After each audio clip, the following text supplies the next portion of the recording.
Hey guys, it's Saga from TechWorks. I have had the Moto X4 for a few days now.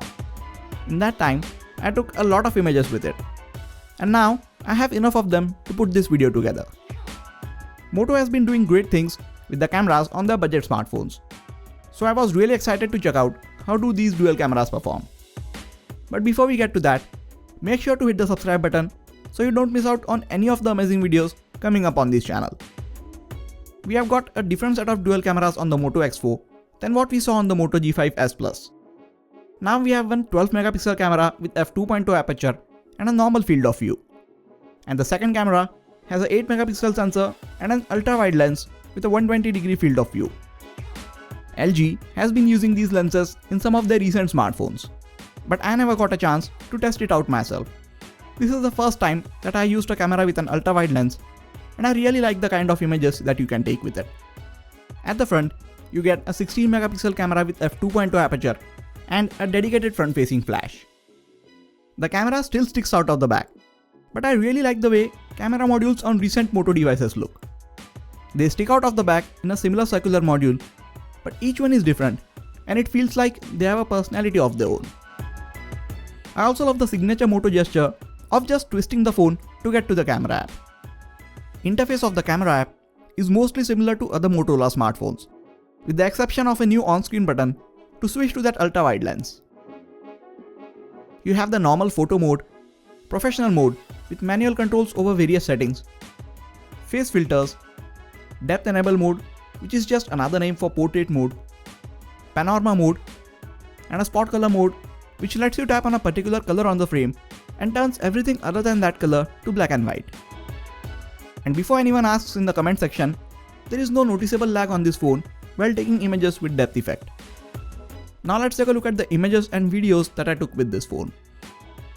These pictures in ample light look really good and have a lot of detail in them. It also handles the contrast really well, making the images look even better. You can get some very interesting perspective with the wide angle lens.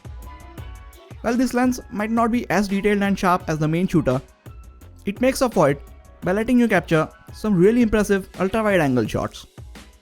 I would have not been able to show you how amazing this building is if I did not have a wide angle lens to shoot with.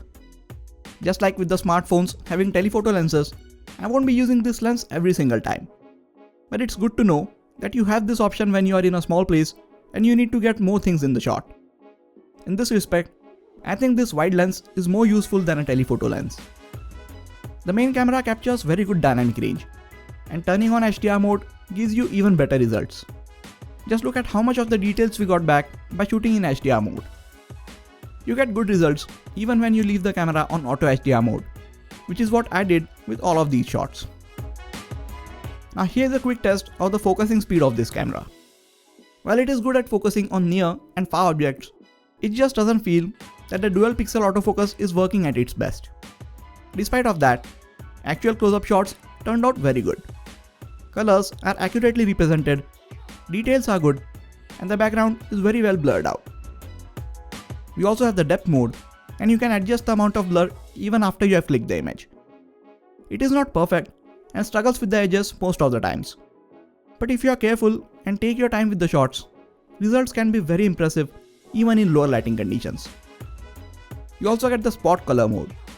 It might work well with images having solid colors, but if you have a subject with lot of contrast or gradient colors, the results will not be very good. Moto says that we get better low light images because of the bigger size of each individual pixel.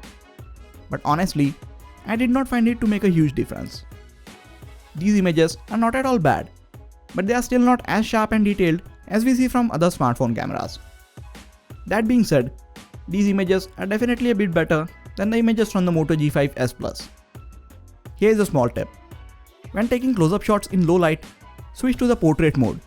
This way, it blurs the background and you see less noise in the darker parts of the image. The 16 megapixel camera at the front takes detailed and good looking images. You also get a wider lens, which comes in handy when you need to get more of your friends in the shot. Coming to the video performance, you can shoot 4K videos at 30 frames per second and 1080p videos at 30 and 60 frames per second. Electronic stabilization is only available while shooting 1080p videos in 30 frames per second. you can choose between either of the lenses before you start recording the video. And the wide lens cannot shoot in 4K resolution. I would like Moto to improve the stabilization while shooting videos. It is something which can easily be fixed with a software update. Moto X4 can take good images in ample light. It captures good amount of details, accurate colors, and the dynamic range is really good for a mid-budget smartphone. The video and low light performance are not exactly the best, but that might just be me expecting a lot from this phone considering the camera performance of the Moto G5 Plus and the Moto G5s Plus. This is not the best camera on a smartphone in terms of images or videos, but I think it does a really good job at its price.